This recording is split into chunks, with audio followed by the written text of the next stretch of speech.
সকলে কেমন আছো? তোমরা সবাই খুব ভালো আছো, আমিও ভালো আছি।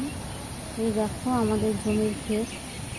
আমরা সকালবেলা মাঠে গেছিলাম। অনেক কিছু জমিতে চাষ করা হয়েছে, যেমন পেঁপে গাছ চাষ করা হয়েছে, তারপর উচ্ছে, ঢেঁড়স, আরও অনেক কিছু বিভিন্ন ফসলের চাষ করা হয়েছে। তার মধ্যে অন্যতম তোমরা তো জানো যে ভুট্টা গাছ। এই ভুট্টা গাছ আমাদের বাড়িতে গরু আছে, এই গরু খাওয়ানোর জন্য বাবা চাষ করে থাকে। তার সাথে সাথে আমরা কিছু বাজারে বিক্রি করি। এই দেখো ভুট্টা হয়ে গেছে একদম। দোকানে চুরি করেও নিচ্ছে, তার জন্য তাড়াতাড়ি আমরা তুলে নিচ্ছি। দেখো ভুট্টাগুলো বেশ ভালোই হয়ে গেছে, ভেতরে শক্ত দানা ভালোই হয়েছে। দেখতেই পাচ্ছ তোমরা। মানুষ তো চুরি করে খাচ্ছে, তার সাথে পাখিও খাচ্ছে। প্রচুর পাখি আসছে, টিয়া পাখি খেয়ে নিচ্ছে।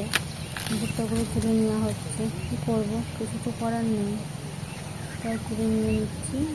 ভুট্টাগুলো তুলে আড়তে নিয়ে যাবে বাবা।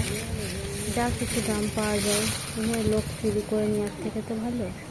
দেখো আবার নতুন করে পাশে আবার অনেক গাছ বসানো হয়েছে। এগুলো আগে বোনা হয়েছিল বলে ভুট্টা ধরে নিয়েছে, আর পরে আবার বোনা হয়েছে পাশেই।